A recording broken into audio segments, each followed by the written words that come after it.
Hi hello అందరికి నమస్తే. Welcome back to రివ్యూనాగ్ యూట్యూబ్ ఛానల్.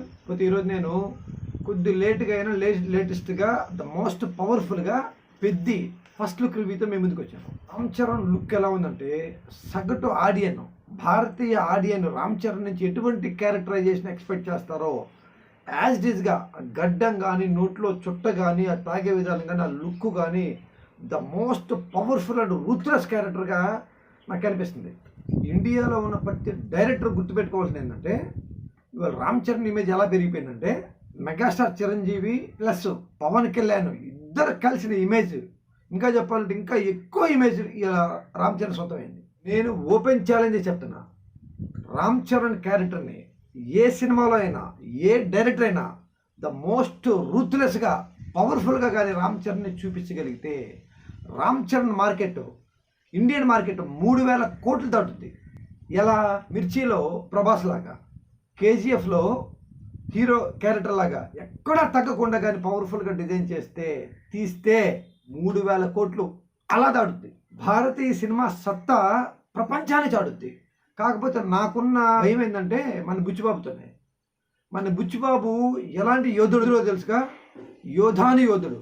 ఎందుకంటే మన యోధుడు బుచ్చిబాబుకున్న శక్తివంతమైన ఆలోచనలు అని చెప్పిన విలన్స్ని, వాడి రౌడీలను శక్తివంతంగా చూపిస్తూ హీరోని వెతికి మరీ పట్టుకొని తీసుకొచ్చి బంధించి హీరో 2 కాళ్ళు చీల్చి హీరో లింగం కట్ చేసి హీరో కుజ్జవాడని తెలిసిన, హీరో నపుంసకుడని తెలిసిన హీరోయిన్ మాత్రం ప్రేమతో జీవిస్తుంది. దానికి ఎగ్జాంపుల్ ఒక లంగా ఎగ్జాంపుల్ ఒకటి పెట్టాడు.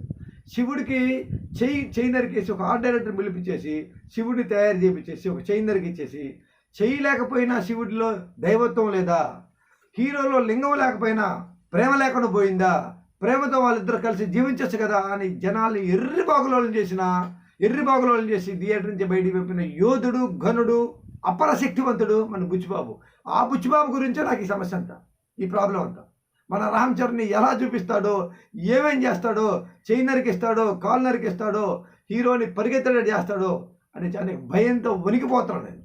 మై డియర్ బుచ్చిబాబు గారు, నేను మీకే చెప్తున్నా, మీరు ఒక్క సినిమా తీశారు కంటే ఒక్క సినిమా ఎగ్జాంపులే చెప్తున్నా. ఈ పెద్ద సినిమాలో రామ్ చరణ్ని క్యారెక్టర్ ఎక్కడ డౌన్ చేసినా, అదే హీరో కాళ్ళు కట్ చేయటాలు, చేతులు కట్ చేయటాలు, లింగాలు కట్ చేయటాలు, హీరోని రౌడీలు వెంటబడటాలు, హీరో పరిగెత్తటాలు, హీరో భయానకంగా తయారయ్యే సన్నివేశాలు ఒక్క సన్నివేశం పెట్టినా, ఏది మీరు తీశారు కదా ఉప్పెన ఎలా డబ్బులు వచ్చినాయి అంటే చుట్టుపక్కల ఆ టైంలో ఏ సినిమాలు లేకపోవడం వల్ల, దేవిశ్రీ ప్రసాద్ సంగీతం అవడం వల్ల, మెగాస్టార్ ఫ్యామిలీ మెంబర్ హీరో అవడం వల్ల మీకు కలిసి వచ్చినటువంటి పాస్ మార్కులతో బయటపడిన సినిమాగానే మీరు తీసుకోవాలి తప్పితే నేను ప్రపంచ యుద్ధం చేసి గెలిచానన్న ఇట్టుగా మాత్రం మీరు తీసుకోవడం లేదండి.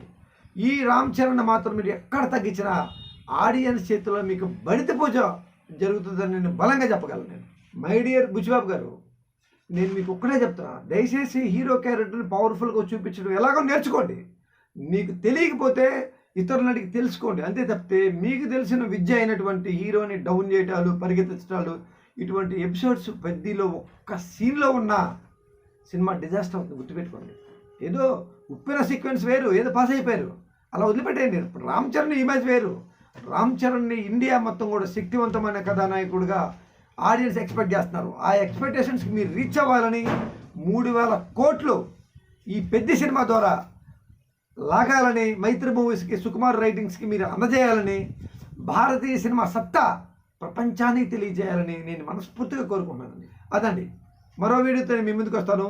నా వీడియో మీకు నచ్చితే లైక్ చేయండి, షేర్ చేయండి. ముఖ్యంగా నా వీడియో మీద మీ అమూల్యమైనటువంటి కామెంట్ రూపంలో తెలియపరచవలసిందిగా నేను మనస్ఫూర్తి కోరుకుంటున్నాను. మరో వీడియోతో మీ ముందుకు వస్తాను. బాయ్ బాయ్, మీ నాగపర్వత రెడ్డి.